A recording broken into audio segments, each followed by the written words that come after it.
맑은 가을 하늘 아래 서울의 한 대형 병원 앞에 낡은 베이지색 트렌치 코트를 입은 70대 노인이 천천히 걸음을 옮기고 있었습니다. 이강훈은 주름진 손으로 지팡이를 짚으며 병원 정문을 바라봤죠. 그의 눈에는 복잡한 감정이 서려 있었습니다. 10년 전만 해도 이 병원은 그의 손길 아래 있었지만 지금은 그저 평범한 환자로 방문하는 곳이 되었어요. 50년 전 이곳은 작은 의원에 불과했지. 이강훈은 중얼거리며 병원 로비로 들어섰습니다. 화려하게 리모델링된 로비는 마치 고급 호텔처럼 변해 있었어요. 그는 접수 데스크로 향했죠. 안녕하세요. 진료 예약하려고 하는데요. 접수 직원은 컴퓨터 화면에서 눈을 떼지 않은 채 무심하게 대답했습니다. 예약증과 보험카드 주세요. 이강훈이 낡은 가방을 뒤적이며 서류를 찾는 동안 뒤에서 기다리던 젊은 여성이 한숨을 내쉬었어요. 아이고, 할아버지들은 왜 이렇게 느린지. 저 급해요. 이 말에 이강훈의 손이 살짝 떨렸습니다. 그는 천천히 서류를 건넸죠. 접수 직원은 마지못해 서류를 확인하더니 인상을 찌푸렸습니다. 일반 보험이시네요. 오늘은 VIP 환자 예약이 많아서 기다리실 수도 있습니다. 저쪽에 앉아서 기다리세요. 이강훈은 말없이 고개를 끄덕이고 대기실로 향했어요. 그곳에는 이미 많은 환자들이 오랜 시간 기다리고 있었습니다. 그는 빈자리를 찾아 조용히 앉았죠. 시간이 흘러도 그의 이름은 불리지 않았습니다. 오후가 되자 배고픔이 느껴졌어요. 이강훈은 천천히 일어나 병원 식당으로 향했습니다. 식당은 생각보다 한산했어요. 그는 카운터로 다가가 메뉴를 살폈습니다. 예전에 그가 직접 고집했던 유기농 식재료와 영양가 있는 메뉴들은 온데간데 없이 사라졌더군요. 대신 값싸고 질 낮은 음식들만 남아 있었습니다. 된장찌개 하나 주세요. 이강훈이 말했어요. 음식을 받아든 그는 구석자리에 앉았습니다. 첫 숟가락을 떠먹자마자 그의 눈썹이 찌푸려졌죠. 맛이 없었습니다. 소금기만 가득한 된장찌개는 예전 그가 알던 병원 식당의 맛이 아니었어요. 그때였습니다. 부엌 쪽에서 요리사와 직원의 언쟁 소리가 들려왔어요. 이런 재료로 어떻게 제대로 된 음식을 만들라는 겁니까? 환자들 건강은 생각하지 않습니까? 주방장님, 부원장님 지시예요. 식당 예산이 삭감됐으니 어쩔 수 없어요. 이강훈은 천천히 식사를 마치고 주방 쪽으로 걸음을 옮겼습니다. 그는 주방 입구에서 잠시 망설이다가 안으로 들어섰어요. 음식이 예전 같지 않군요. 이강훈의 말에 주방장은 고개를 들었습니다. 50대 중반의 남자였어요. 그의 이름표에는 마동철이라고 적혀 있었죠. 손님이 어떻게 여기까지. 마동철이 당황해하며 말했습니다. 이강훈은 씁쓸한 미소를 지었어요. 예전에 이 병원 식당은 최고의 맛과 영양을 자랑했는데 많이 변했네요. 마동철은 잠시 이강훈을 빤히 쳐다보더니 갑자기 눈을 크게 떴습니다. 혹시 회장님이십니까? 주방의 공기가 얼어붙었습니다. 이강훈은 천천히 고개를 끄덕였어요. 아무에게도 말하지 말게. 이 병원이 어떻게 변했는지 직접 보러 왔소. 마동철은 이강훈을 주방 안쪽으로 안내했습니다. 그는 주변을 살피며 아무도 듣지 않는지 확인했어요. 주방의 한쪽 구석, 작은 사무실로 이강훈을 모셨습니다. 정말 뵙게 될 줄은 몰랐습니다, 회장님. 마동철의 목소리는 흥분으로 떨리고 있었죠. 소문으로만 들었는데 건강이 안 좋아지셔서 경영에서 물러나셨다고. 이강훈은 지팡이를 바닥에 짚으며 천천히 의자에 앉았습니다. 그의 눈빛은 날카로웠어요. 이 병원이 내가 물러난 후 어떻게 변했는지 궁금해서 왔네. 겉으로는 더 화려해졌지만 본질은 많이 달라진 것 같군. 마동철은 깊은 한숨을 내쉬었습니다. 그의 어깨가 처져 있었어요. 회장님께서 물러나신 후 병원은 완전히 달라졌습니다. 특히 서진욱 부원장이 실질적인 운영을 맡은 뒤로는 그는 잠시 말을 멈추고 주변을 살폈어요. 이제는 돈이 되는 환자만 중요하게 여깁니다. VIP 병동은 호텔처럼 꾸미면서 일반 병동은 침대 수만 늘리고 있죠. 이강훈의 눈에 분노가 서렸습니다. 그가 손을 꽉 쥐자 관절이 하얗게 변했어요. 내가 이 병원을 설립한 이유는 모든 사람이 질 좋은 의료 서비스를 받게 하기 위해서였는다. 마동철은 이강훈의 분노를 이해한다는 듯 고개를 끄덕였습니다. 그는 조심스럽게 이야기를 이어갔어요. 저도 회장님께서 직접 뽑으신 직원이라 자부심을 가지고 있었습니다. 병원에서 일하는 사람도 치료받는 사람도 좋은 음식을 먹어야 한다는 회장님의 철학을 따랐죠. 하지만 이제는 이강훈이 말을 자르며 물었습니다. 자네도 해고 위기인가? 마동철은 쓴웃음을 지었어요. 다음 달이면 계약이 만료됩니다. 부원장은 이미 외부 케이터링 업체와 접촉 중이라고 하더군요. 비용 절감을 위해서라나요? 이강훈의 눈빛이 더욱 날카로워졌습니다. 그는 천천히 일어섰어요. 내일 병원에 다시 올 테니 자네는 아무에게도 내 정체를 말하지 말게. 그리고 오늘 저녁 식사 메뉴에서 가장 인기 있는 것이 뭔가? 마동철은 잠시 생각하더니 대답했습니다. 불고기 덮밥입니다. 비록 재료의 질은 예전만 못하지만 제가 특별한 양념을 써서 맛은 좋은 편이죠. 이강훈은 고개를 끄덕였어요. 그럼 불고기 덮밥을 포장해주게. 맛을 한번 보고 싶군. 마동철은 서둘러 주방으로 돌아가 정성껏 불고기 덮밥을 준비했습니다. 그는 특별히 자신이 아끼던 고급 쇠고기를 몰래 꺼내 사용했어요. 이강훈에게 최고의 맛을 보여주고 싶었기 때문이죠. 포장된 음식을 받은 이강훈은 마동철의 어깨를 가볍게 두드렸습니다. 내일 뵙겠습니다, 회장님. 마동철이 작은 목소리로 말했어요. 이강훈은 고개를 끄덕이고 주방을 나섰습니다. 그는 다시 대기실로 돌아갔지만 여전히 그의 이름은 불리지 않았어요. 시계는 이미 오후 4시를 가리키고 있었습니다. 결국 이강훈은 접수 데스크로 다시 다가갔어요. 죄송합니다만 제 차례가 언제쯤 될까요? 벌써 5시간이나 기다렸는데. 접수 직원은 귀찮다는 듯 컴퓨터 화면을 확인했습니다. 아, 죄송합니다. 오늘은 의사 선생님들이 VIP 환자 진료로 바빠서요. 내일 다시 오시는 게 어떨까요? 이강훈의 눈빛이 차갑게 변했지만 그는 감정을 드러내지 않았어요. 대신 조용히 고개를 끄덕였습니다. 알겠습니다.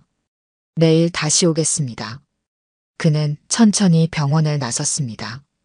바깥은 이미 어둑해지고 있었어요. 이강훈은 병원 앞에 서서 잠시 건물을 올려다봤습니다.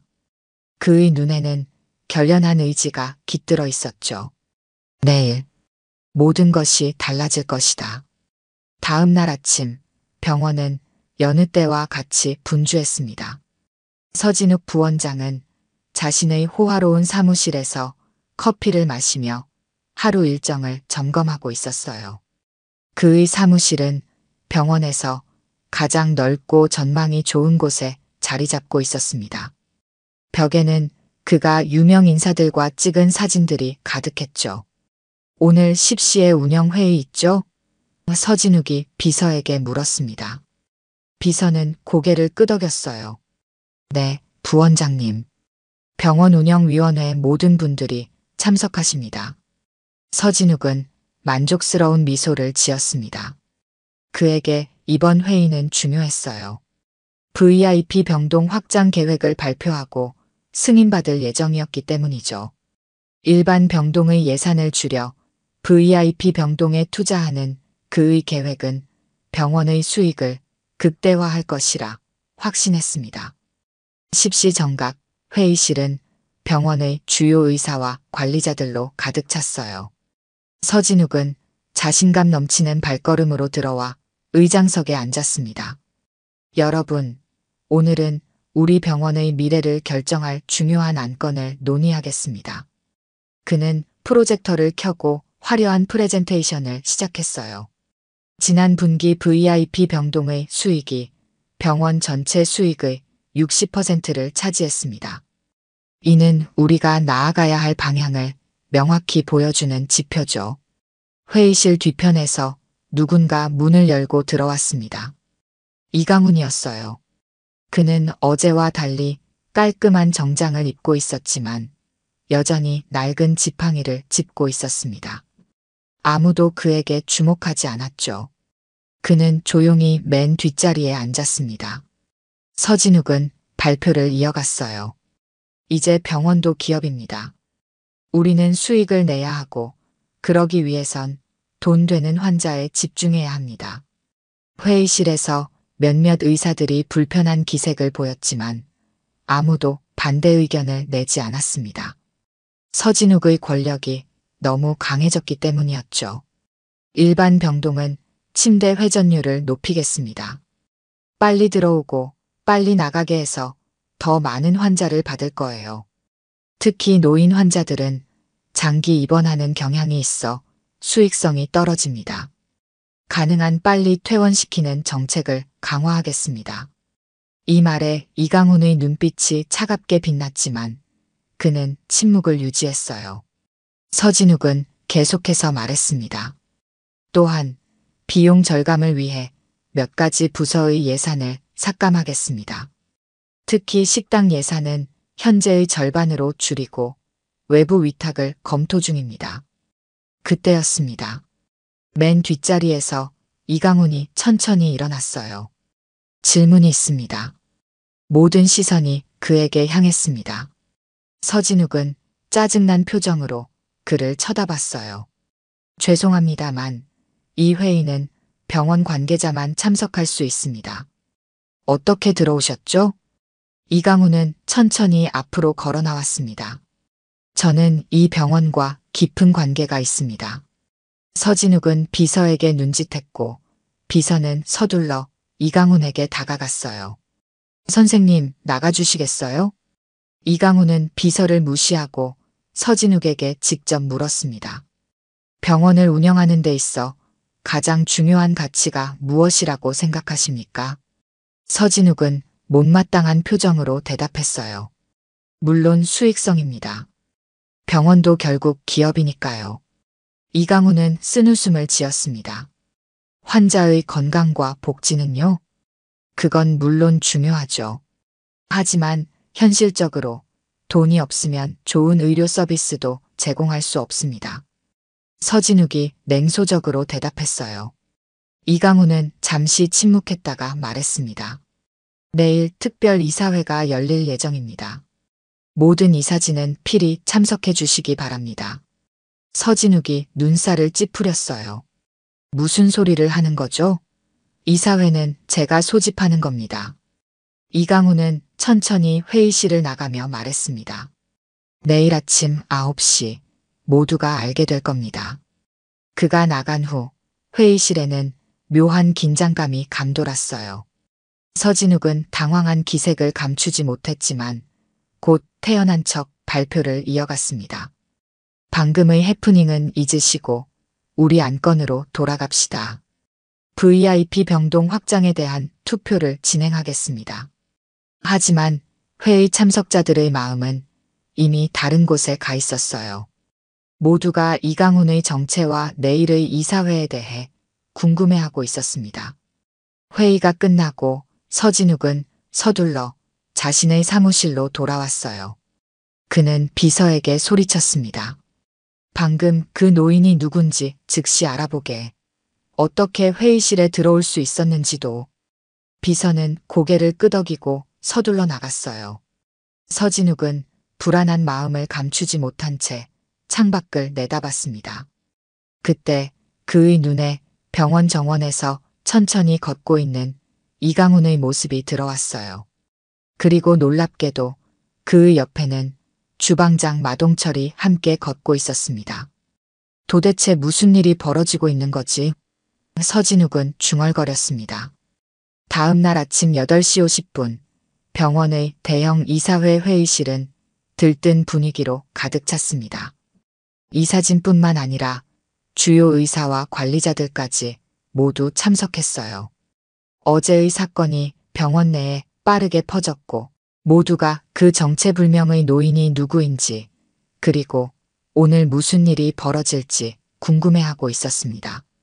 서진욱 부원장은 초조한 기색이 역력한 채 회의실 앞쪽에 서 있었어요. 그는 어젯밤 내내 그 노인의 정체를 알아보려 했지만 아무런 정보도 얻지 못했습니다. 병원 보안 카메라를 확인했지만 그는 마치 유령처럼 나타났다가 사라졌더군요. 이사회는 내가 소집한 적이 없어. 이게 다 무슨 상황인지. 서진욱이 중얼거렸습니다. 정각 9시 회의실 문이 열렸어요. 이강훈이 들어왔습니다. 그는 이제 낡은 트렌치코트 대신 고급스러운 정장 차림이었고 지팡이도 더 이상 짚고 있지 않았어요. 그의 뒤로는 마동철과 몇몇 낯선 사람들이 따라 들어왔습니다. 이강훈은 당당한 걸음으로 이사회 테이블 끝에 자리 잡았어요. 모두의 시선이 그에게 고정되었습니다. 서진욱이 먼저 입을 열었어요. 선생님, 이 회의는 공식적으로 소집된 것이 아닙니다. 당신은 누구시고 무슨 권한으로? 이강훈이 손을 들어 서진욱의 말을 끊었습니다. 그의 목소리는 조용했지만 힘이 있었어요. 나는 이강훈입니다. 이 병원의 창립자이자 현재 최대 주주죠. 회의실이 술렁였습니다. 오랫동안 병원에서 근무해온 몇몇 의사들은 놀란 표정으로 이강훈을 바라봤어요. 그들은 젊었을 때의 이강훈을 기억하고 있었습니다. 네. 이강훈 회장님이 맞으십니까? 병원의 원로 의사 한 명이 떨리는 목소리로 물었어요. 이강훈은 미소를 지었습니다. 오랜만이군요, 김 교수. 서진욱의 얼굴이 창백해졌어요. 그는 급하게 말했습니다. 하지만 회장님은 은퇴하셨고 경영에 관여하지 않으신다고. 이강훈은 서진욱을 날카롭게 쳐다봤습니다. 경영에 직접 참여하지 않았을 뿐 나는 여전히 이 병원의 최대 주주입니다. 그리고 이제 돌아왔소. 그는 회의실 앞쪽으로 걸어나가 프로젝터를 켰어요. 화면에는 병원의 주주 구성과 이강훈이 보유한 40%의 지분이 선명하게 표시되었습니다. 지난 3년간 나는 조용히 병원이 어떻게 변화하는지 지켜봤습니다. 처음에는 변화가 필요하다고 생각했어요. 새로운 시대에 맞는 혁신이라고 믿었지만 이강훈의 눈빛이 차가워졌습니다. 그러나 내가 본 것은 혁신이 아니라 변질이었습니다.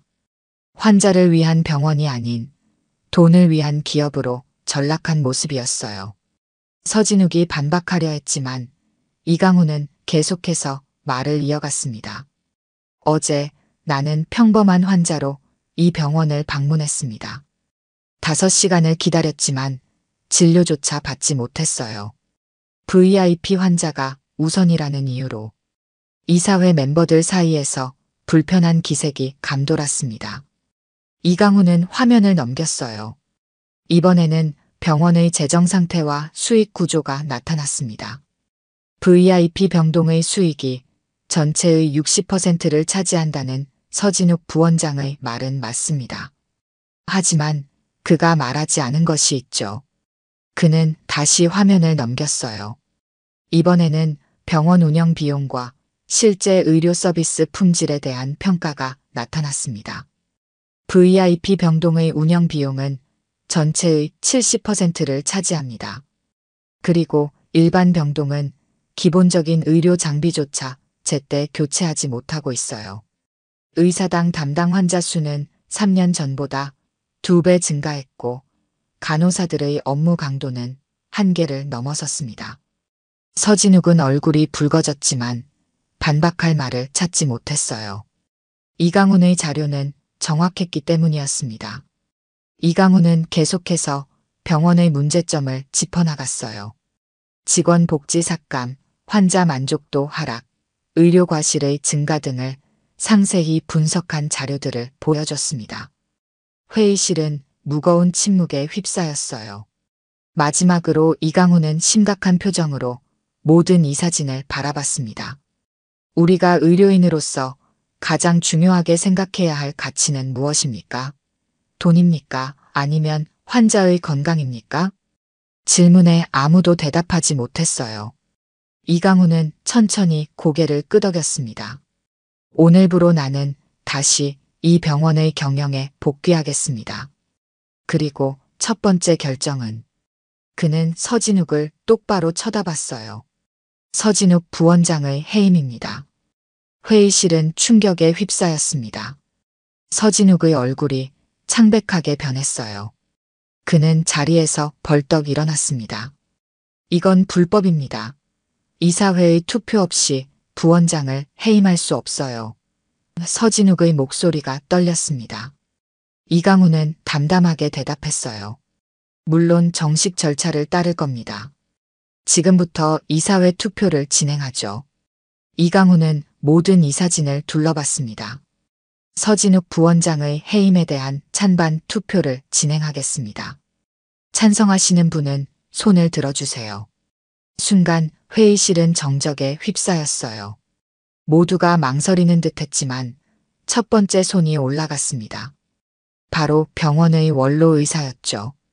이어서 다른 이사들도 하나둘씩 손을 들기 시작했습니다. 결국 이사 전원이 손을 들었어요. 서진욱의 독단적인 운영 방식에 모두가 불만을 가지고 있었던 것입니다. 서진욱은 믿을 수 없다는 표정으로 주변을 둘러봤습니다. 그의 손이 떨리기 시작했어요. 여러분, 제가 이 병원을 얼마나 발전시켰는지 모르십니까? VIP 병동을 확장하고 수익을 늘리고. 이강훈이 그의 말을 자르며 말했습니다. 수익만이 전부가 아닙니다. 이 병원이 세워진 이유는 돈을 벌기 위해서가 아니라 환자들을 치료하기 위해서였습니다. 이강훈은 자리에서 일어나 서진욱에게 다가갔어요. 서진욱 씨, 당신은 이 병원의 가치를 잊었습니다. 당신에게 병원은 그저 돈을 버는 수단이었겠죠. 하지만 우리 의료인들에게 병원은 생명을 구하고 아픔을 치유하는 신성한 장소입니다. 그리고 이강훈은 서류 한 장을 서진욱에게 건넸어요. 이것은 당신의 해임 통지서입니다. 오늘부로 당신은 이 병원과 관계가 없습니다. 개인 물건만 챙겨 나가십시오. 서진욱은 격분했지만 더 이상 할 말이 없었습니다. 그는 떨리는 손으로 서류를 받아들었어요. 이강훈이 계속해서 말했습니다. 그리고 더 중요한 발표가 있습니다. 지금까지 내가 이 병원에 제공해온 모든 후원금을 철회하겠습니다. 회의실이 다시 한번 술렁였어요. 이강훈의 후원금은 병원 운영 자금의 상당 부분을 차지하고 있었기 때문입니다. 하지만 걱정하지 마십시오. 재정 상태를 완전히 투명하게 공개하고 병원의 본래 가치를 되찾는다면 다시 지원하겠습니다. 그때까지 VIP 병동은 규모를 축소하고 일반 병동에 더 많은 자원을 할당해 주세요.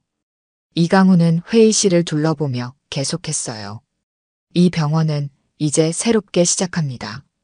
우리의 목표는 모든 환자에게 평등한 의료 서비스를 제공하는 것입니다. 그것이 제가 50년 전 이 병원을 설립한 이유였고 앞으로도 그럴 것입니다. 회의가 끝나고 서진욱은 자신의 사무실로 돌아와 물건을 정리하기 시작했습니다. 그의 눈에는 분노와 좌절감이 가득했어요. 벽에 걸린 화려한 졸업장과 상장들, 유명 인사들과 찍은 사진들, 모두 이제는 의미가 없어진 것들이었습니다. 사무실 문이 열리고 이강훈이 들어왔어요. 서진욱은 쓸쓸히 웃었습니다. 만족하십니까? 제 커리어를 망치시고. 이강훈은 천천히 고개를 저었어요. 당신의 커리어를 망친 건 내가 아니라 당신 자신입니다. 돈보다 환자를 더 소중히 여겼다면 이런 결과는 없었을 겁니다. 서진욱은 냉소적으로 웃었습니다. 현실을 모르시는군요. 이 세상은 돈이 전부입니다. 이강훈은 조용히 대답했어요. 그렇게 생각한다면 의사가 아닌 다른 직업을 선택했어야 했습니다. 그리고 이강훈은 마지막 말을 남겼습니다. 사람을 돈으로만 평가한 내가 만든 결과다. 이것이 내 선택의 결과일 뿐이다. 서진욱은 결국 모든 물건을 챙겨 병원을 떠났습니다. 그가 병원 정문을 나서는 순간 몇몇 직원들은 그를 보며 수군거렸지만 대부분은 무관심했어요. 서진욱이 만들어온 차가운 병원 문화 속에서 그의 퇴장은 그저 또 하나의 인사 이동일 뿐이었습니다. 이강훈의 결정적인 행동 후 병원 분위기는 급격히 변화하기 시작했습니다. 가장 먼저 변화가 시작된 곳은 의외로 병원 식당이었어요.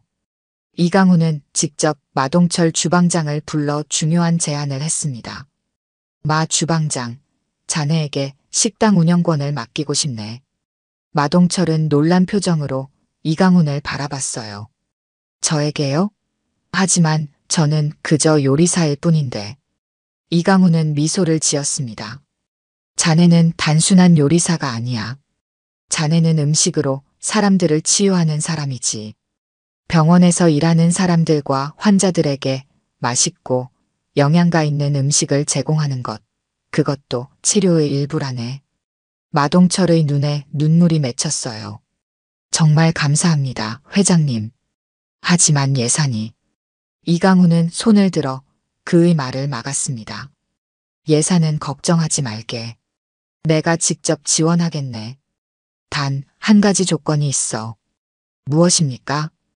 이 병원에서 일하는 모든 사람과 치료받는 모든 환자가 똑같이 좋은 음식을 먹을 수 있도록 해주게.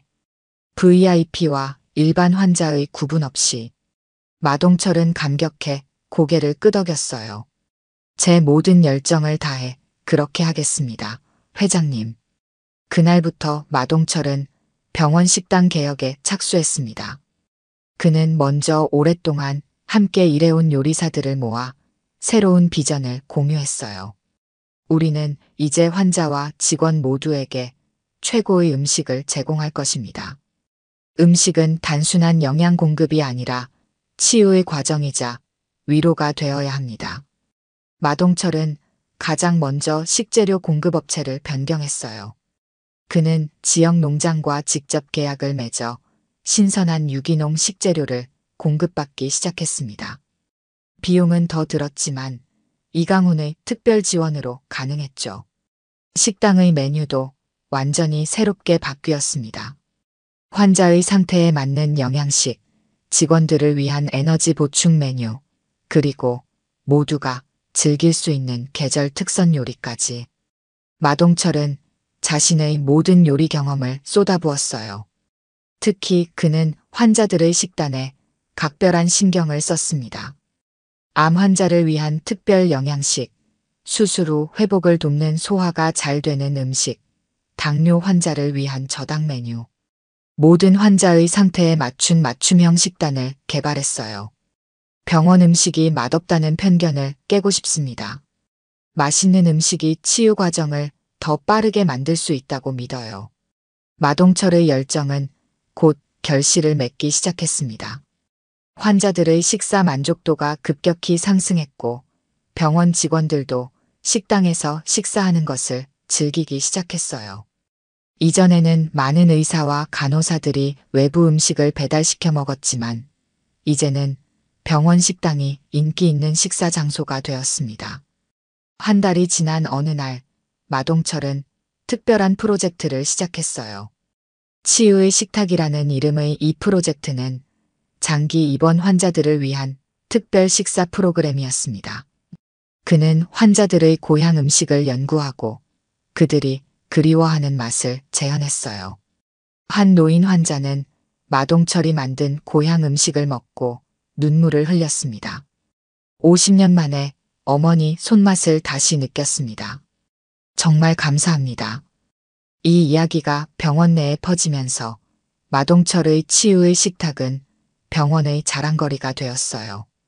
다른 병원에서도 이 프로그램에 관심을 보이기 시작했고 몇몇 의학 저널에서는 식이요법과 심리적 안정감의 관계에 대한 연구에 마동철의 사례를 인용하기도 했습니다. 이강훈은 자주 병원 식당을 방문했어요. 그는 테이블에 앉아 다른 환자들, 직원들과 함께 식사를 나누며 그들의 이야기를 들었습니다. 어느 날 그는 마동철을 자신의 테이블로 불렀어요. 자네 덕분에 이 병원이 다시 살아나고 있네. 음식이 단순한 영양 공급이 아니라 치유의 수단이 될 수 있다는 것을 보여줬어. 마동철은 겸손하게 고개를 숙였습니다. 모두 회장님 덕분입니다. 저에게 기회를 주셔서 감사합니다. 이강훈은 미소를 지었어요. 아니, 나는 그저 기회만 제공했을 뿐이야. 그것을 실현한 건 자네의 열정과 노력이었네. 마동철의 치유의 식탁 프로그램은 계속해서 발전했고 결국 병원의 공식 프로그램으로 자리 잡았습니다. 그는 더 이상 단순한 주방장이 아니라 식이치료부 부장으로 승진했어요. 이 부서는 환자들의 영양관리와 식단 계획을 전문적으로 담당하는 새로운 조직이었습니다. 음식으로 사람을 치유한다. 제가 꿈꿔왔던 일을 마침내 실현하게 되었네요. 마동철의 눈에는 행복한 눈물이 맺혔습니다. 그는 이제 단순한 요리사가 아니라 환자들의 치유 과정에 직접 기여하는 의료진의 일원이 되었어요. 그가 오랫동안 꿈꿔왔지만 감히 바라지 못했던 자리였습니다. 이강훈이 병원 경영에 복귀한 지 3개월이 지났습니다. 그동안 병원은 급격한 변화를 겪었어요. 가장 눈에 띄는 변화는 VIP 병동의 축소였습니다. 기존의 화려한 VIP 병실 대부분이 일반 병실로 전환되었고 남은 VIP 병실도 이전과 같은 호화로움 대신 실용적인 편안함에 중점을 두도록 변경되었어요. 의료는 특권이 아니라 권리입니다. 우리 병원에서는 모든 환자가 평등한 치료를 받아야 합니다. 이것이 이강훈이 병원 개혁의 첫 번째 선언이었죠. 그는 이 원칙을 실현하기 위해 여러 정책을 도입했습니다. 우선 모든 의사들이 VIP 환자와 일반 환자를 동등하게 진료하도록 하는 규정을 만들었어요. 더 이상 특정 의사가 VIP 환자만 전담하는 관행은 사라졌습니다. 또한 병원의 예약 시스템도 완전히 개편되었어요. 이제는 환자의 지위나 경제력이 아닌 의료적 필요성에 따라 우선순위가 결정되었습니다. 응급 상황이나 중증 질환의 경우 즉시 진료가 가능하도록 시스템이 변경되었죠. 이강훈은 또한 환자 권리 헌장을 새롭게 제정했습니다. 이 헌장은 병원 로비에 크게 게시되었고 모든 환자에게 배포되었어요. 헌장에는 환자의 알 권리, 치료 결정에 참여할 권리, 존엄성을 유지할 권리 등이 명시되어 있었습니다. 환자는 병원의 손님이 아니라 주인입니다. 우리는 그들을 위해 존재합니다. 이 말은 이강훈이 의료진들에게 자주 강조하는 말이었어요.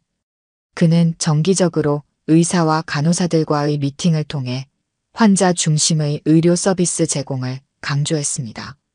처음에는 일부 의사들이 반발했지만 점차 이강훈의 진정성과 열정에 감화되어 변화에 동참하기 시작했어요.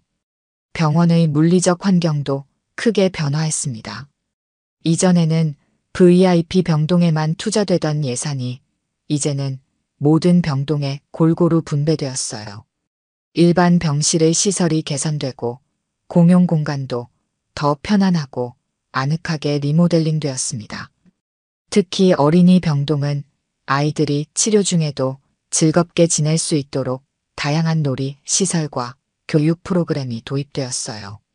이강훈은 직원들의 근무 환경 개선에도 신경을 썼습니다. 간호사들의 근무 시간이 조정되어 과로를 방지하고 직원 휴게실과 편의 시설이 확충되었어요. 또한 직원들의 자기 개발을 위한 교육 프로그램도 확대되었습니다. 환자를 잘 돌보기 위해서는 먼저 직원들이 행복해야 합니다. 우리 직원들이 소진되지 않고 최선을 다할 수 있는 환경을 만들어야 해요.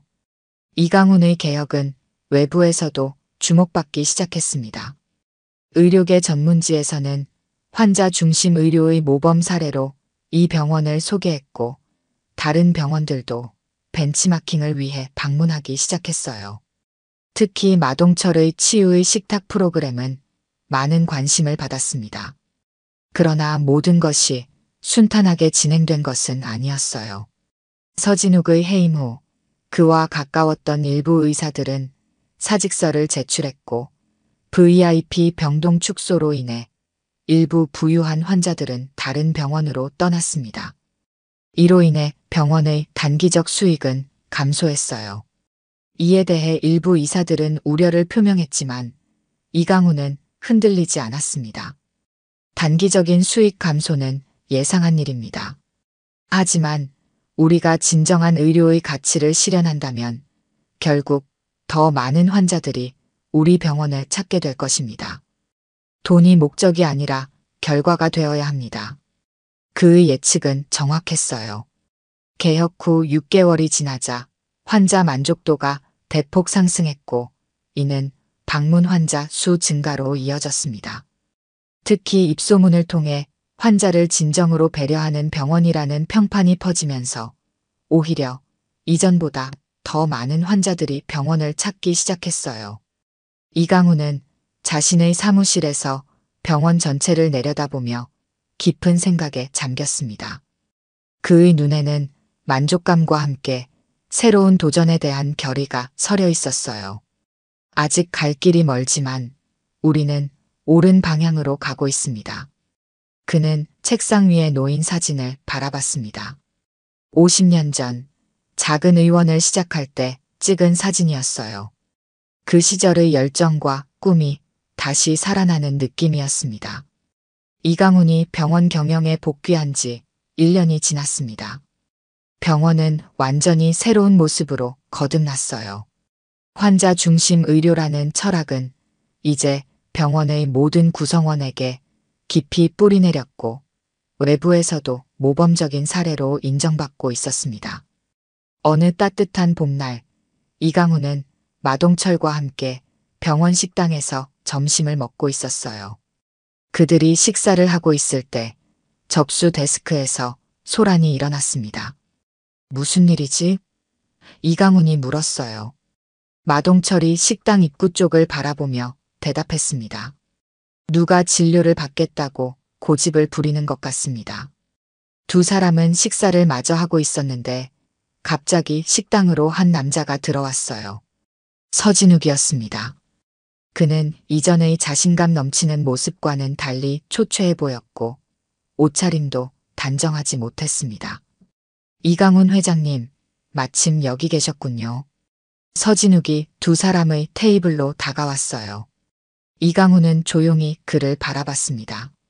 서진욱 씨, 무슨 일로 오셨습니까? 서진욱은 잠시 망설이다가 말했어요. 제가 잘못했습니다. 다시 한번 기회를 주십시오. 마동철은 놀란 표정으로 서진욱을 쳐다봤습니다. 이강훈은 표정 변화 없이 물었어요. 무슨 일이 있었길래 이렇게 찾아오셨나요? 서진욱은 한숨을 쉬었습니다. 해고된 후 다른 병원에 취직하려 했지만 아무도 저를 받아주지 않았습니다. 결국 작은 동네 의원에서 일하게 되었는데 그는 말을 멈추고 고개를 숙였어요. 그곳에서 저는 진정한 의사의 의미를 깨달았습니다. 가난한 환자들, 노인들을 직접 대하면서 제가 얼마나 교만했는지 깨달았어요. 이강훈은 조용히 그의 이야기를 들었습니다. 서진욱은 계속해서 말했어요. 지금 제가 일하는 의원이 재정적으로 어려움을 겪고 있습니다. 폐업 위기에 처했죠.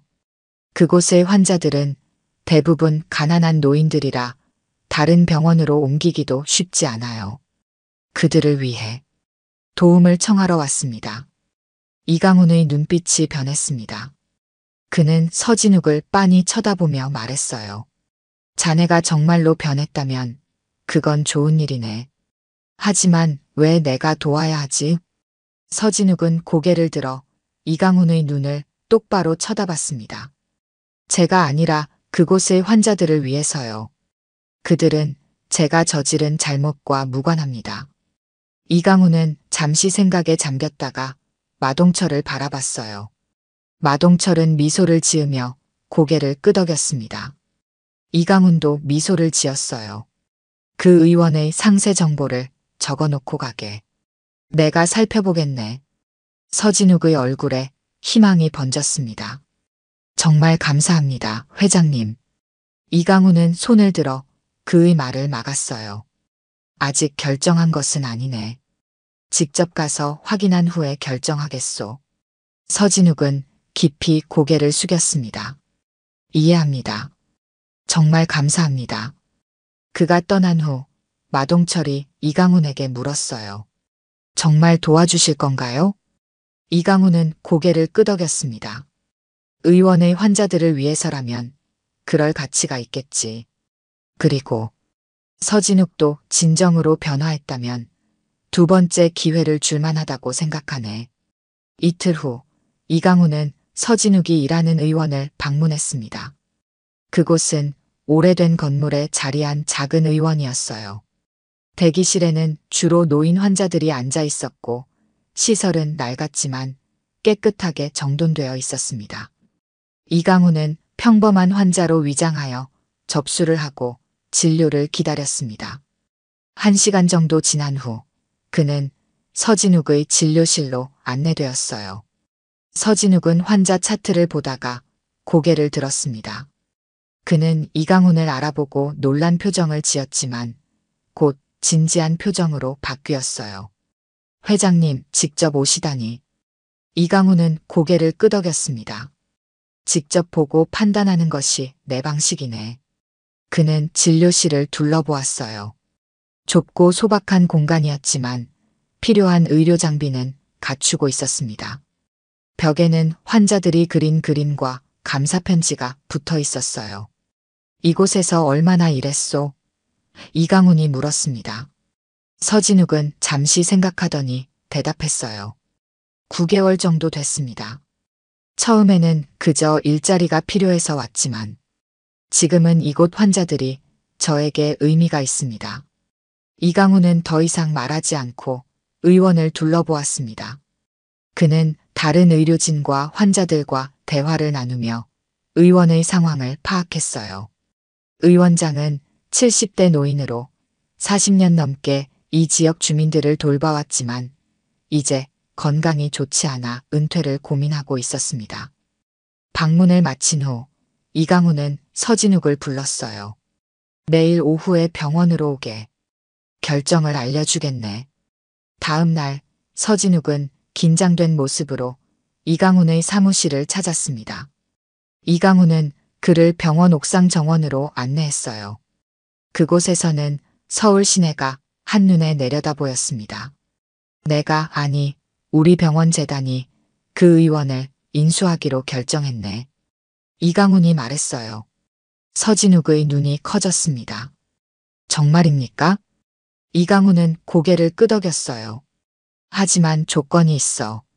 첫째, 그 의원은 현재의 환자들을 계속해서 돌볼 것.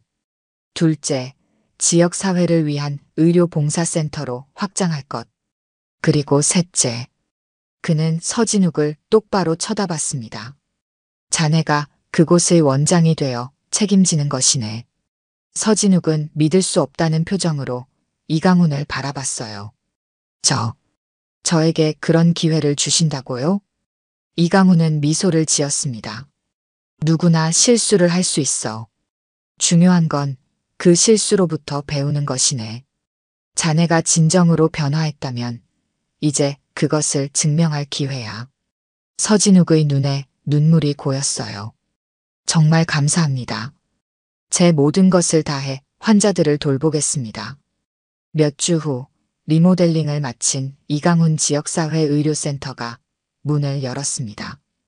이 센터는 저소득층과 노인들을 위한 의료 서비스를 제공하는 곳으로 서진욱이 센터장을 맡았어요. 그는 이전의 오만한 모습은 온데간데 없이 환자 한 명 한 명을 진심으로 대하는 의사로 변모했습니다. 개원식 날 이강훈과 마동철은 센터를 방문했어요. 마동철은 특별히 이날을 위해 준비한 음식들을 가져왔습니다. 그의 치유의 식탁 프로그램이 이곳에서도 시작된 것이죠. 식사 시간, 이강훈과 마동철은 센터의 작은 식당에 앉아 있었습니다. 테이블에는 마동철이 정성껏 준비한 음식들이 놓여 있었어요.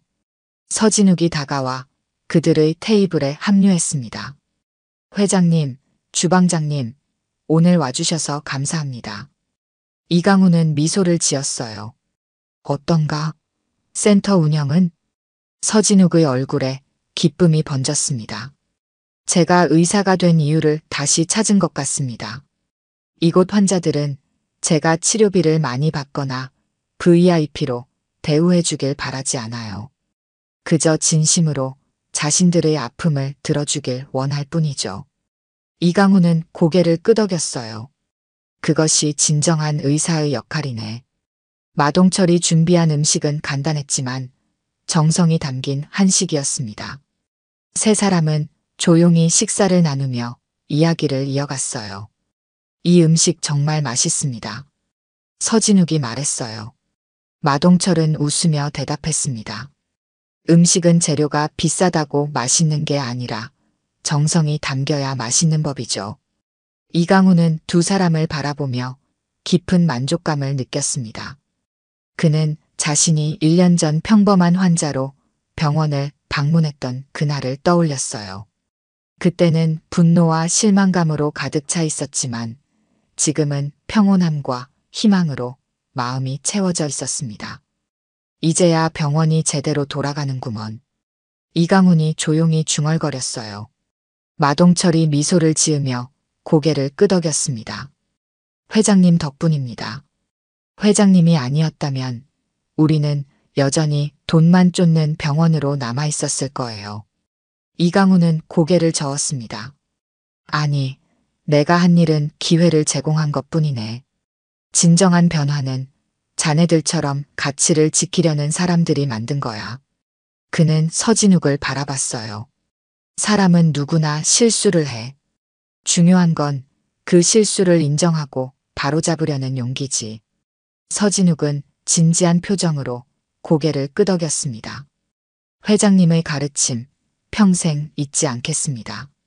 식사를 마친 후 세 사람은 센터 정원으로 나왔어요.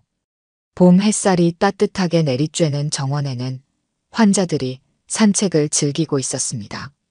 그들의 얼굴에는 편안함과 안정감이 깃들어 있었어요. 이강훈은 벤치에 앉아 이 평화로운 광경을 바라봤습니다. 그의 옆에는 마동철이 앉았고 서진욱은 환자들에게 인사를 하며 돌아다녔어요. 사람은 결국 존중받아야 한다는 걸 모두가 알게 되었으면 좋겠네. 이강훈이 말했습니다. 마동철은 미소를 지으며 대답했어요.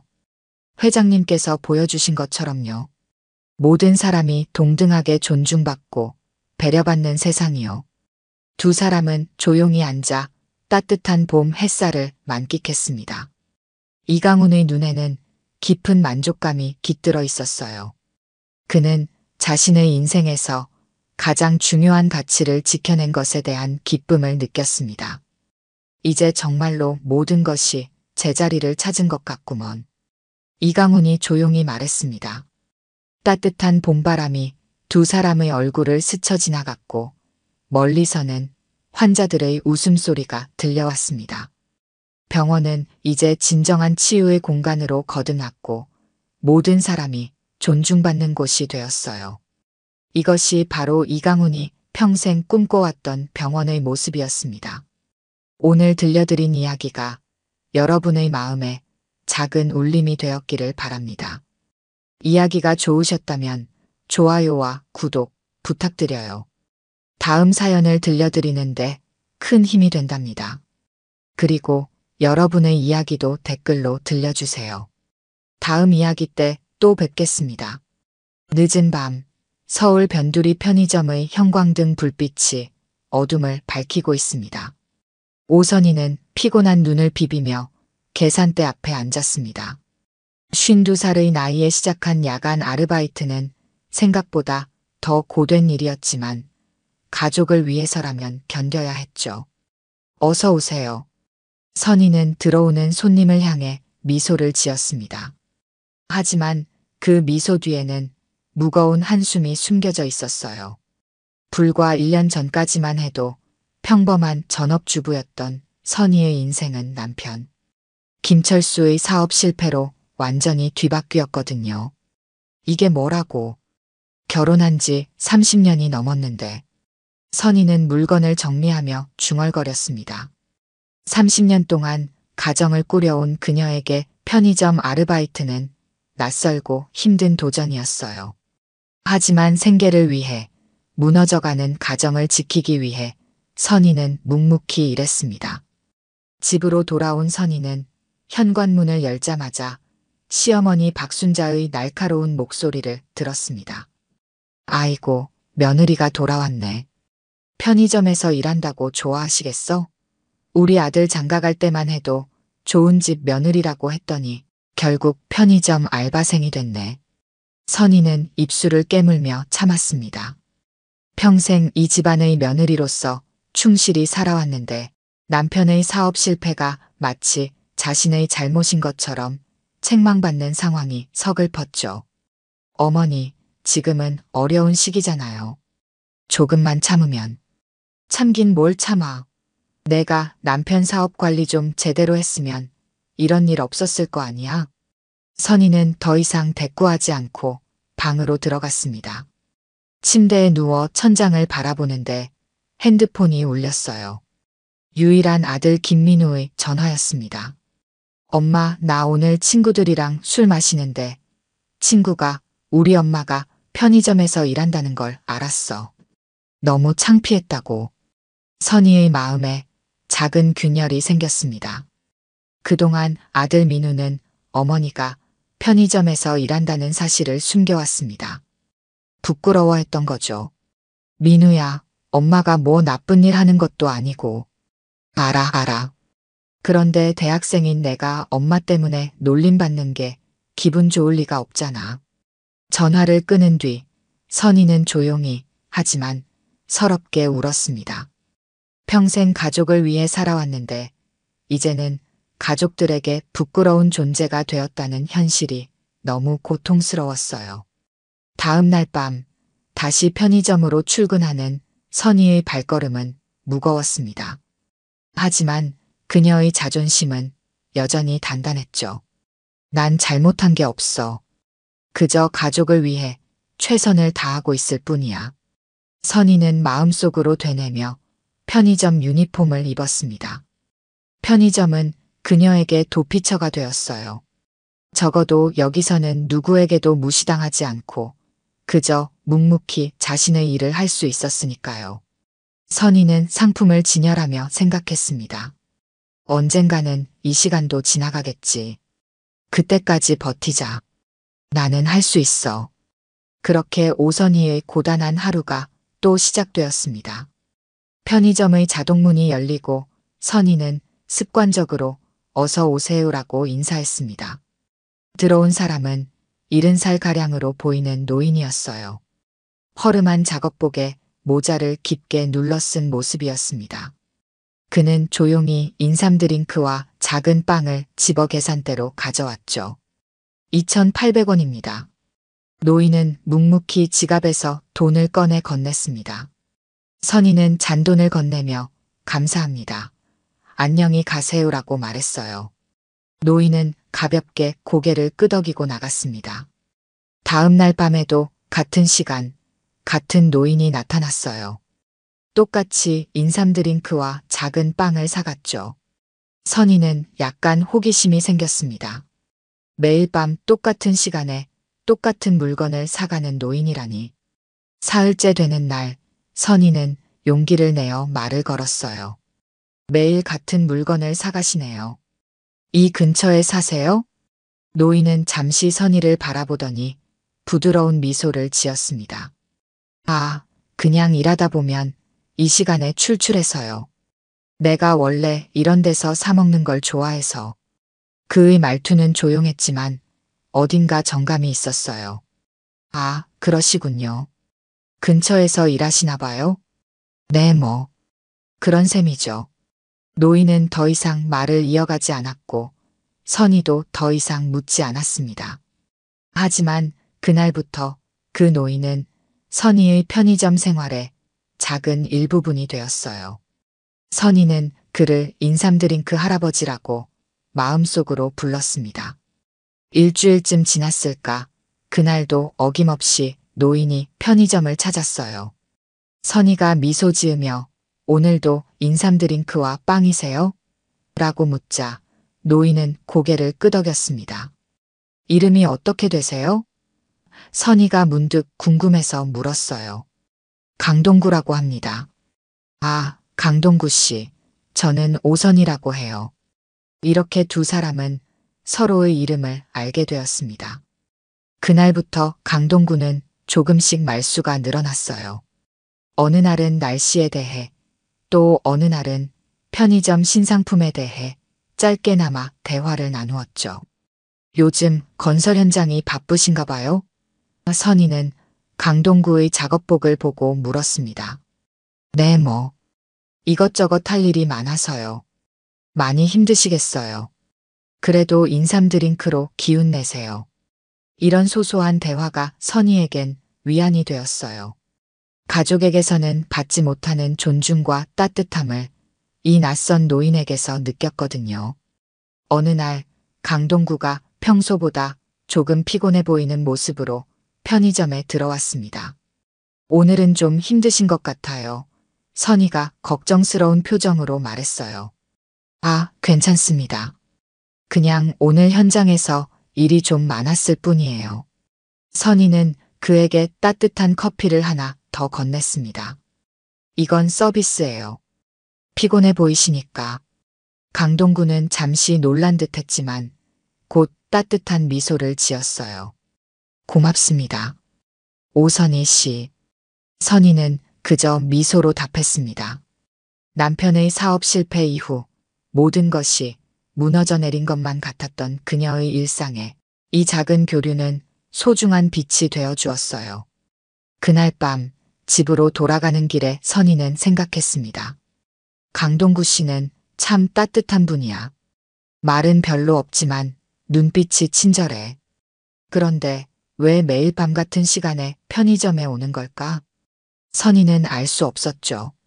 강동구라는 인물 뒤에 숨겨진 더 큰 이야기가 있다는 것을. 그저 자신에게 작은 위안을 주는 단골 손님 정도로만 생각했습니다. 하지만 인생은 때로 우리가 전혀 예상치 못한 방향으로 흘러가기도 하는 법이죠. 한밤중 편의점 문이 거칠게 열렸습니다. 건장한 체격의 남자가 술 냄새를 풍기며 들어왔어요. 30대 후반으로 보이는 그는 걸음걸이부터 불안정했습니다. 선희는 곧장 주의를 기울였죠. 야간 근무를 하다 보면 이런 취객을 종종 만나게 되는데 대부분은 조용히 음료수를 사가지만 가끔 문제를 일으키는 사람도 있었거든요. 어서 오세요. 선희는 평소처럼 인사했습니다. 그 남자는 대답 없이 술 코너로 향했어요. 이미 많이 취한 듯 했지만 또 소주를 집어들었습니다. 그리고는 계산대로 와서 물건을 던지듯 올려놓았죠. 어이 아줌마. 빨리 계산이나 해. 선희는 침착하게 바코드를 찍었습니다. 4,500원입니다. 야, 근데 아줌마 혼자 일해? 심심하지 않아? 남자의 목소리에 불쾌한 뉘앙스가 섞여 있었어요. 손님, 계산만 하시면 됩니다. 왜 그래? 편의점 아줌마가 나한테 서비스 하나 줄 줄 알았는데? 그가 비틀거리며 계산대 쪽으로 몸을 기울였습니다. 선희는 한 걸음 뒤로 물러났어요. 상황이 점점 불편해지고 있었습니다. 손님, 술에 취하신 것 같은데 집에 가서 쉬세요. 아줌마, 내가 그냥 친해지자는 건데 왜 이래? 까칠하게. 남자의 목소리가 높아졌습니다. 바로 그때 편의점 문이 열리고 강동구가 들어왔어요. 평소와 같은 작업복 차림이었습니다. 선희는 안도의 한숨을 내쉬었죠.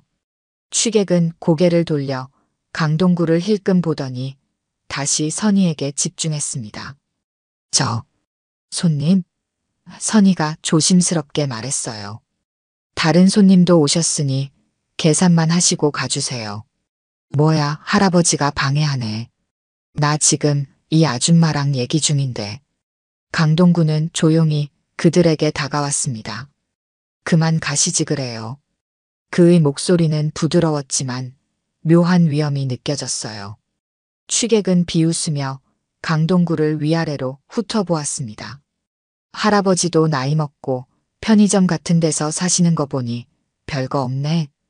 젊은이 예의가 없구먼. 강동구의 표정은 변함없이 차분했습니다. 웃기시네. 내가 공사장에서 몇 년 일했는데 할아버지 같은 늙은이들 많이 봤다고. 다들 쓸모없이 늙어가면서 잔소리나 하고. 취객의 말이 점점 거칠어졌어요. 선희는 상황이 심각해질까봐 걱정됐습니다. 저기 조필수 씨. 강동구가 갑자기 그 남자의 이름을 불렀어요. 취객은 깜짝 놀랐습니다. 내 이름을 어떻게? 지금 남부재개발구역 공사장에서 일하지. 내일 아침 일찍 출근해야 할 텐데 이러고 있으면 안 되지. 조필수는 혼란스러운 표정을 지었습니다. 자신의 정보를 어떻게 알고 있는지 이해할 수 없었던 거죠. 누구세요? 그건 중요하지 않아. 지금은 집에 가서 쉬는 게 좋겠구먼. 강동구의 말투는 부드러웠지만 어딘가 단호했습니다. 조필수는 잠시 망설이더니 돈을 계산대에 던지듯 놓고 소주병을 들고 나갔어요. 감사합니다. 선희가 강동구에게 고마움을 표했습니다. 별 말씀을요. 그런데 그 사람 자주 오나요? 아니요, 오늘 처음 봤어요. 야간에 일하다 보면 가끔 이런 취객들이 있어요. 강동구는 고개를 끄덕였습니다. 조심하셔야겠네요. 혼자 일하시는 게 걱정입니다. 괜찮아요. 이제 적응했어요. 선희는 미소 지었지만 사실 방금 전 상황이 무척 두려웠다는 걸 숨기고 있었죠. 강동구는 평소처럼 인삼 드링크와 빵을 샀습니다. 계산을 마친 후 그는 문득 선희에게 말했어요. 이런 일 오래 안 갈 거예요. 곧 좋은 날이 올 테니까. 선희는 그 말이 무슨 뜻인지 이해하지 못했습니다. 단순한 위로의 말일까? 아니면 다른 의미가 있을까? 궁금했지만 더 이상 묻지 않았어요. 강동구는 가벼운 목례를 하고 편의점을 나갔습니다. 선희는 그의 뒷모습을 바라보며 생각했죠. 참 이상한 분이야. 그런데 왜 내 마음이 이렇게 편안해지는 걸까? 그날 밤 남은 시간 동안 선희는 강동구의 말을 계속 떠올렸습니다. 곧 좋은 날이 올 테니까. 단순한 격려의 말이었을까요? 아니면 무언가를 알고 있는 걸까요? 그의 말투와 행동에는 평범한 노인과는 다른 무언가가 있었어요. 집으로 돌아가는 길, 선희는 오늘의 사건을 되새겼습니다. 취객에게 당한 불쾌함보다는 강동구의 따뜻한 도움이 더 크게 다가왔어요. 선희는 생각했습니다. 세상에는 아직 착한 사람들이 있구나. 다음 날 아침, 서울 강남의 한 대형 건설사 본사 건물. 최고급 양복을 입은 남자들이 커다란 회의실에 모여 있었습니다. 그들은 모두 한국을 대표하는 강성건설의 임원들이었죠. 회의실 문이 열리고 한 노신사가 들어왔습니다. 모두가 일제히 자리에서 일어났어요. 회장님, 안녕하십니까? 그는 다름 아닌 강동구였습니다. 허름한 작업복이 아닌 맞춤 정장을 입은 모습이었지만 그 부드러운 눈빛만큼은 편의점에서 볼 수 있었던 그대로였어요. 자, 다들 앉게. 강동구가 손짓했습니다. 남부 재개발 구역 진행 상황은 어떤가? 한 임원이 자료를 펼쳤습니다. 순조롭게 진행 중입니다. 다만 현장 노동자들의 갈등이 약간 있습니다. 어떤 갈등인가? 조필수라는 노동자가 다른 작업자들을 괴롭히고 있다는 보고가 있습니다. 술을 마시고 현장에 오는 경우도 있고요. 강동구의 눈이 반짝였습니다. 조필수. 그렇군. 회의가 끝난 후 강동구는 비서를 불렀습니다. 오늘 오후에 남부 현장을 방문하겠네. 그리고 조필수라는 사람을 만나게 해주게. 네, 회장님. 혹시 무슨 일이 있으신가요? 아니, 그냥 궁금해서. 자네도 알다시피 나는 현장의 목소리를 직접 듣는 걸 좋아하니까. 강성건설의 회장 강동구는 특이한 경영 철학으로 유명했습니다. 그는 종종 자신의 신분을 숨기고 일반 작업복을 입은 채 건설 현장을 돌아다녔어요. 노동자들과 직접 대화하고 현장의 실상을 파악하기 위해서였죠. 임원들은 이런 그의 방식을 이해하지 못했지만 강동구는 이것이 자신만의 경영 방식이라고 고집했습니다. 그날 오후 강동구는 남부 재개발 구역 현장에 도착했습니다. 이번에는 회장으로서의 모습이었죠. 정장을 입고 여러 수행원을 대동한 채 현장을 둘러보았습니다. 조필수는 어디 있나? 강동구가 현장 소장에게 물었습니다. 저기 있습니다, 회장님. 소장이 가리킨 곳에는 어젯밤 편의점에서 봤던 그 남자가 서 있었어요. 불러주게. 조필수는 긴장한 표정으로 강동구 앞에 섰습니다. 어젯밤의 취기는 완전히 가시고 눈빛은 불안함으로 가득했어요. 조필수 씨? 강동구가 부드럽게 물었습니다. 네, 회장님. 조필수의 목소리가 떨렸어요. 어젯밤에 어디서 만났더라? 조필수의 얼굴이 창백해졌습니다. 그제야 그는 어젯밤 편의점의 노인이 바로 자신이 모시는 회사의 회장님이었다는 사실을 깨달았어요. 저는 편의점에서 나한테 뭐라고 했었지? 할아버지도 별거 없네. 라고. 조필수는 고개를 숙였습니다. 땀이 그의 이마를 타고 흘러내렸어요. 죄송합니다, 회장님. 제가 술에 취해서. 자네 같은 사람이 우리 회사에 필요할까? 강동구의 목소리는 여전히 부드러웠지만 그 안에 담긴 단호함은 누구나 느낄 수 있었습니다. 회장님, 제발 기회를 주십시오. 가족이 있습니다.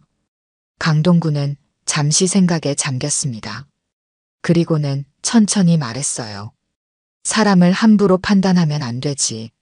난 누구든 자기 자리에서 최선을 다하는 사람이 좋더군. 조필수는 떨리는 목소리로 대답했습니다. 네, 회장님. 명심하겠습니다. 이번만 봐주겠네. 하지만 앞으로 술 마시고 출근하거나 다른 직원들을 괴롭히는 일이 또 있다면 즉시 해고하겠어. 감사합니다, 회장님. 절대 그런 일 없을 겁니다. 조필수가 물러나자 강동구는 현장 소장에게 말했습니다. 그 사람 단단히 감시하게. 그리고 주변에 편의점 있지 않나? 거기서 일하는 50대 여성에 대해 알아봐 주게. 편의점요? 현장 소장이 의아한 표정을 지었습니다. 그래, 매일 밤 야간 근무하는 여성이야. 이름이 오선이라고. 현장 소장은 고개를 끄덕였지만 회장이 왜 갑자기 편의점 아르바이트생에게 관심을 갖는지 이해할 수 없었어요. 하지만 그는 묻지 않았습니다. 강동구 회장의 지시는 언제나 이유가 있었으니까요. 강동구는 차에 오르며 생각했습니다. 오선희. 그녀의 눈빛에서 본 의지와 자존심. 쉽지 않은 상황에서도 꿋꿋이 일하는 모습이 인상적이었어. 그날 밤 강동구는 평소처럼 작업복으로 갈아입고 편의점으로 향했습니다. 하지만 이번에는 단순한 호기심이 아니었어요. 그는 계획이 있었습니다. 강동구가 평소보다 조금 일찍 편의점에 도착했을 때 선희는 막 저녁 시간대 손님들의 물결이 끝나 한숨 돌리는 참이었습니다. 그녀는 강동구를 보자 반가운 미소를 지었어요. 오늘도 인삼 드링크와 빵이세요? 강동구는 고개를 끄덕였습니다. 그럼요. 오늘 괜찮으세요? 어제 그 일 때문에 놀라셨을 텐데. 괜찮아요. 덕분에 무사히 넘어갔잖아요. 선희는 물건을 봉투에 담으며 말했습니다. 강동구는 잠시 주머니를 뒤적이더니 명함 한 장을 꺼냈어요. 하지만 그것을 건네지는 않았습니다. 아직은 때가 아니라고 생각했나 봅니다. 그래도 조심하셔야 해요. 세상엔 위험한 사람들이 많으니까요. 선희는 따뜻한 미소로 고개를 끄덕였습니다. 고맙습니다. 항상 걱정해 주시고. 참, 어제 그 취객의 이름을 어떻게 아셨어요? 강동구는 잠시 당황한 기색을 보였지만 곧 침착하게 대답했습니다. 아, 그냥 우연히 들어본 적이 있어서요. 그 순간 편의점 문이 열리고 조필수가 들어왔습니다.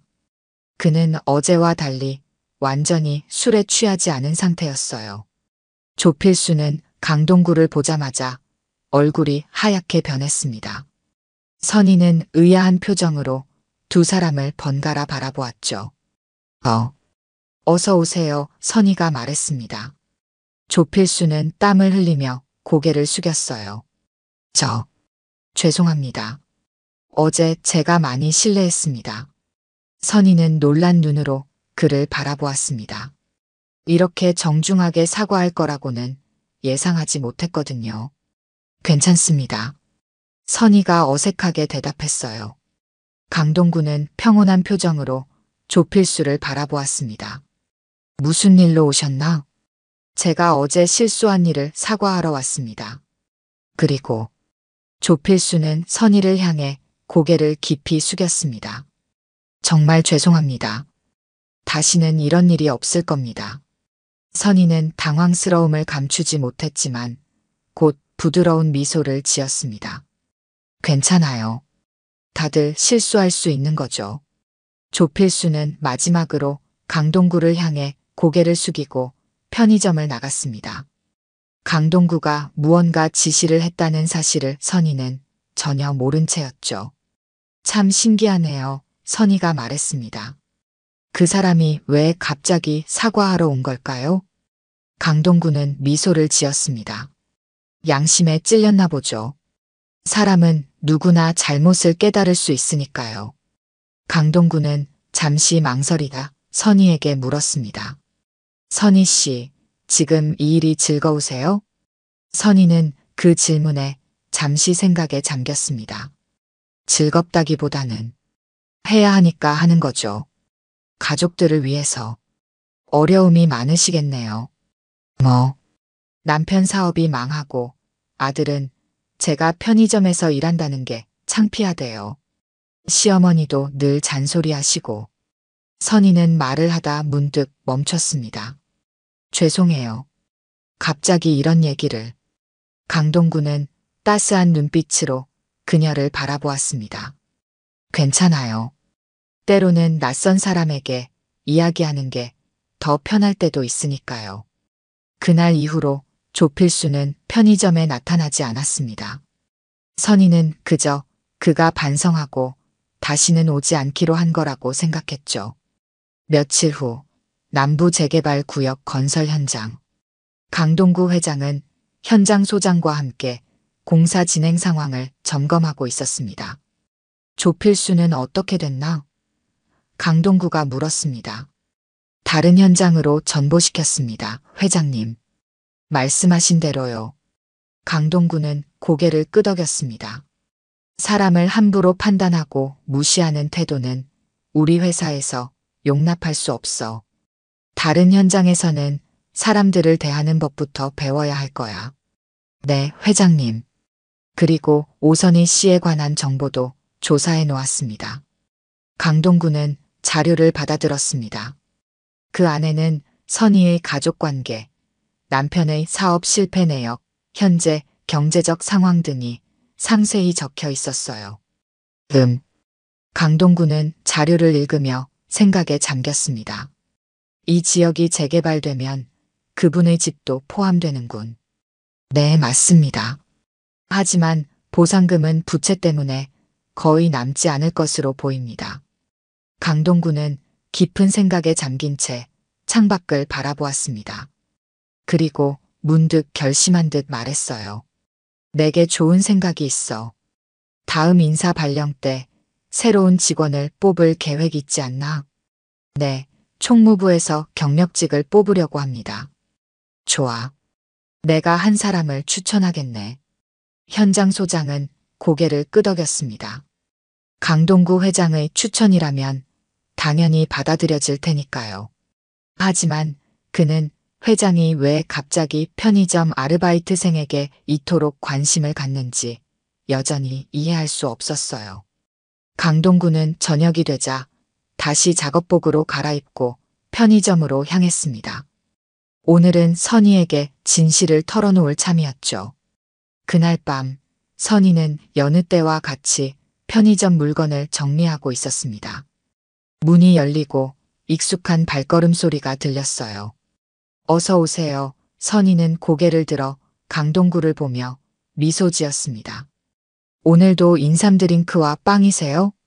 강동구는 이번에는 달랐습니다. 그는 평소의 작업복이 아닌 단정한 캐주얼 차림이었어요. 선희는 순간 그를 알아보지 못할 뻔했습니다.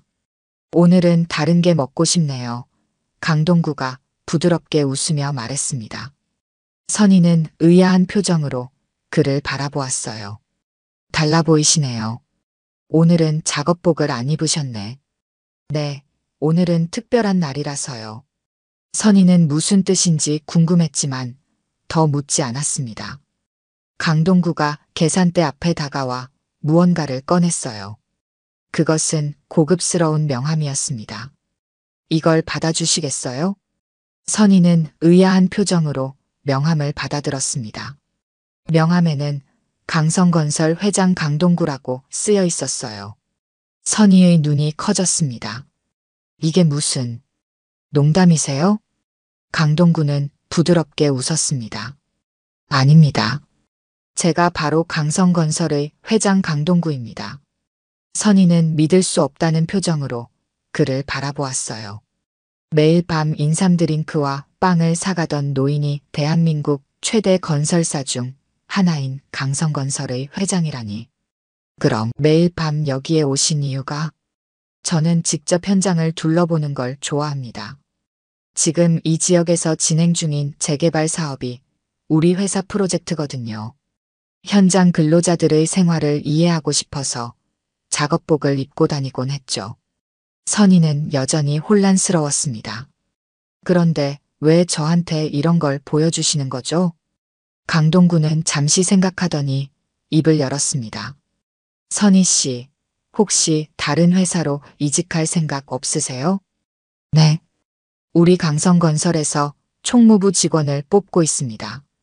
선희 씨 같은 분을 모시고 싶은데요. 선희는 당황한 기색이 역력했습니다. 저요? 하지만 저는 특별한 경력도 없고 그저 전업주부였다가 편의점에서 일하게 된. 그게 중요한 게 아닙니다. 강동구가 부드럽게 말을 이었어요. 선희 씨는 어려운 상황에서도 묵묵히 자신의 자리를 지키며 최선을 다하시더군요. 그런 태도가 저희 회사에 필요합니다. 선희는 말을 잇지 못했습니다. 눈물이 그녀의 눈가에 맺혔어요. 우선 생각해 보세요. 이건 제 명함이니 결정하시면 연락 주십시오. 선희는 떨리는 손으로 명함을 받았습니다. 감사합니다. 하지만 왜 저한테 이런 기회를? 강동구는 미소 지으며 대답했습니다. 어떤 사람이 자신의 자리에서 얼마나 최선을 다하는지가 중요하다고 생각합니다. 선희 씨는 그런 분이시더군요. 그날 밤 선희는 집으로 돌아가는 내내 강동구의 제안을 생각했습니다. 믿기지 않는 일이었어요. 하지만 그의 명함은 분명 진짜였고 인터넷으로 검색해보니 강동구라는 인물이 정말 강성건설의 회장이었습니다. 집에 도착한 선희는 남편 철수에게 이 일을 이야기했습니다. 여보, 오늘 믿을 수 없는 일이 있었어요. 철수는 무관심한 표정으로 텔레비전만 보고 있었습니다. 뭔데? 매일 편의점에 오던 노인분이 알고 보니 강성건설 회장님이셨대요. 그분이 저한테 취직 제안을 하셨어요. 철수가 드디어 텔레비전에서 시선을 돌렸습니다. 뭐라고? 농담하지 마. 진짜예요. 여기 명함도 주셨어요. 철수는 명함을 받아들고 놀란 표정을 지었습니다. 이게 정말? 네, 제가 인터넷으로 찾아봤어요. 정말 강성건설 회장님이 맞아요. 철수의 표정이 변했습니다. 그동안 무기력하게 지내던 그에게 희망의 빛이 보이는 듯 했어요. 그래서 어떻게 할 거야? 아직 모르겠어요. 너무 갑작스러워서. 그때 민우가 방에서 나왔습니다. 무슨 소리야? 뭐가 갑작스러워? 선희는 아들에게도 상황을 설명했습니다. 민우의 눈이 커졌어요. 엄마, 진짜야? 대박이잖아. 당연히 해야지. 선희는 미소 지었습니다. 그동안 자신을 부끄러워하던 아들이 이제는 자신을 자랑스러워하는 눈빛을 보내고 있었으니까요. 다음 날 선희는 용기를 내어 강동구에게 전화를 걸었습니다. 그리고 제안을 수락했어요. 정말 감사합니다, 회장님. 열심히 하겠습니다. 기대하고 있겠습니다.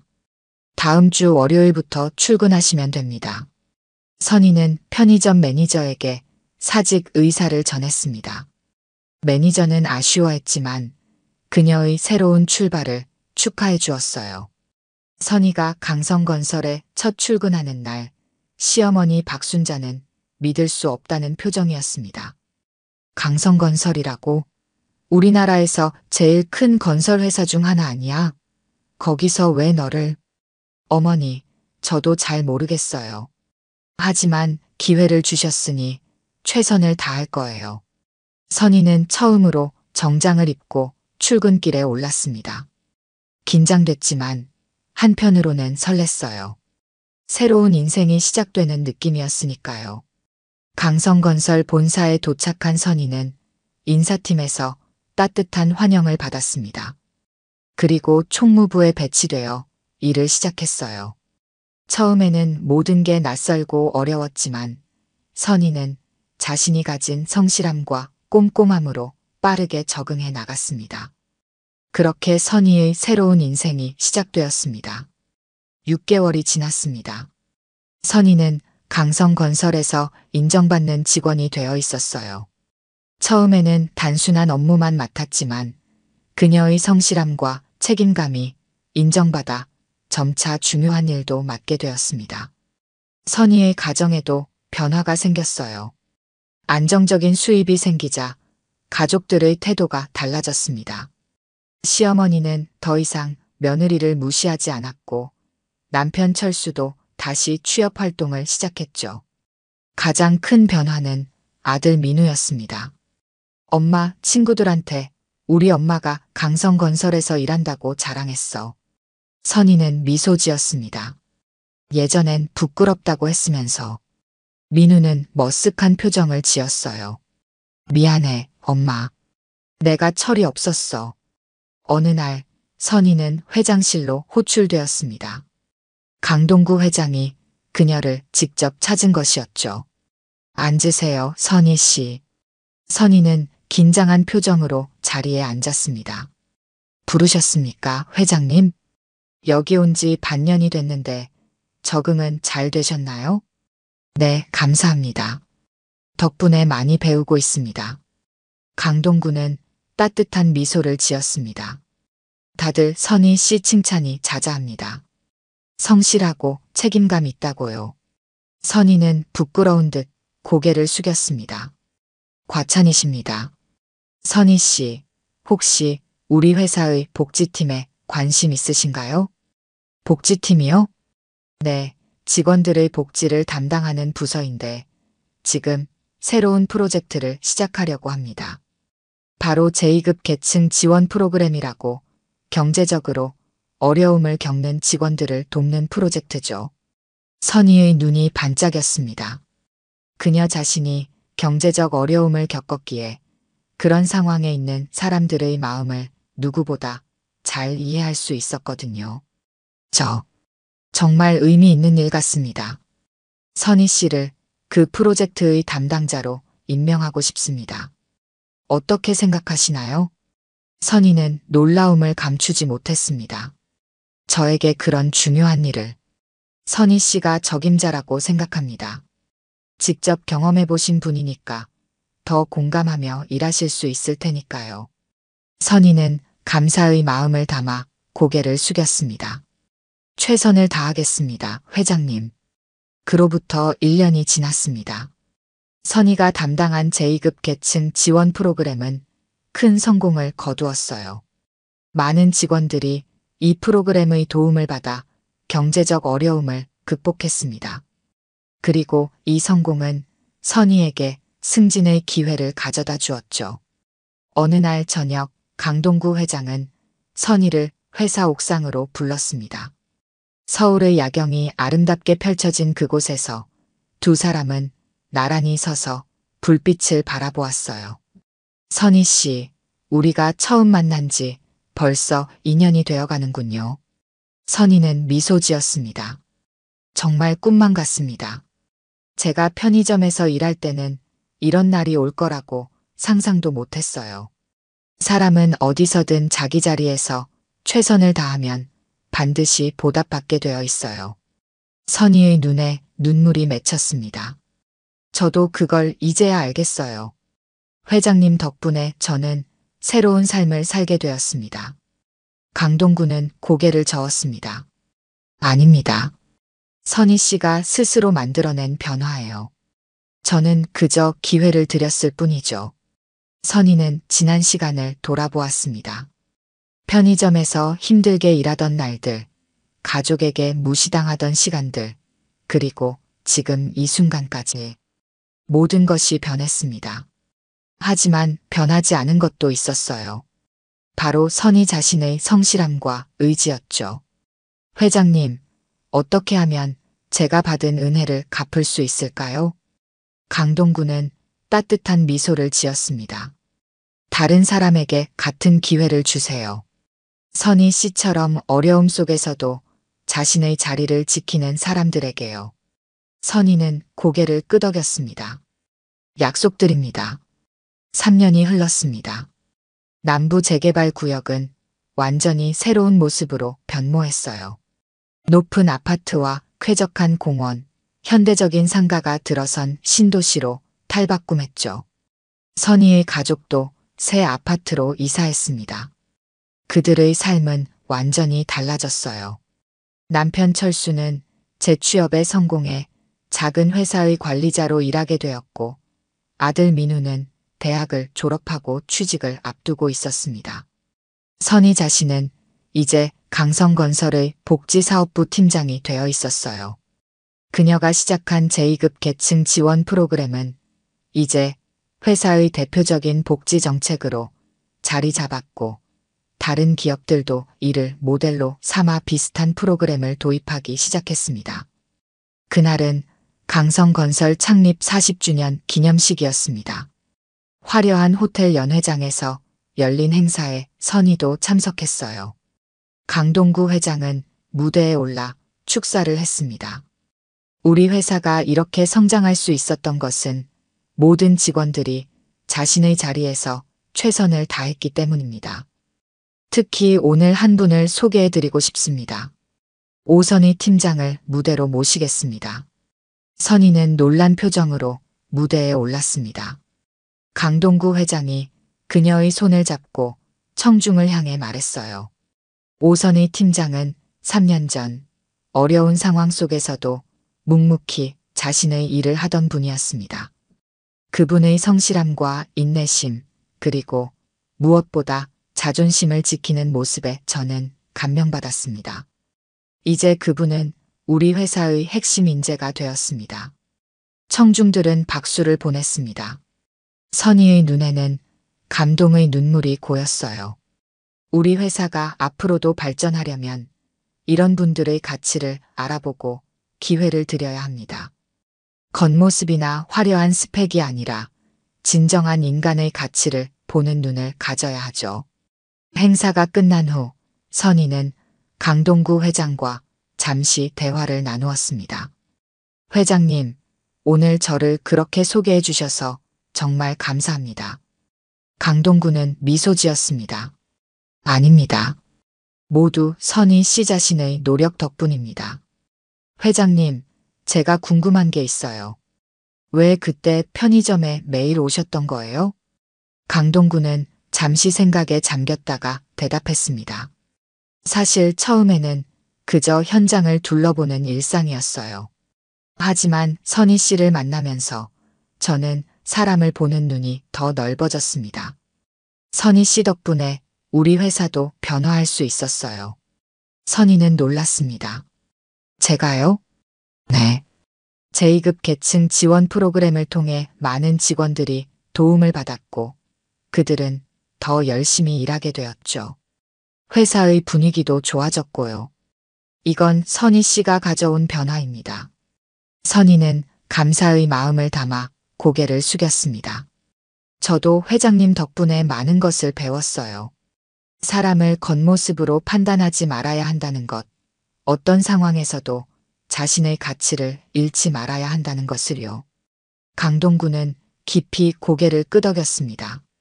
그것이 바로 진정한 성공의 비결입니다.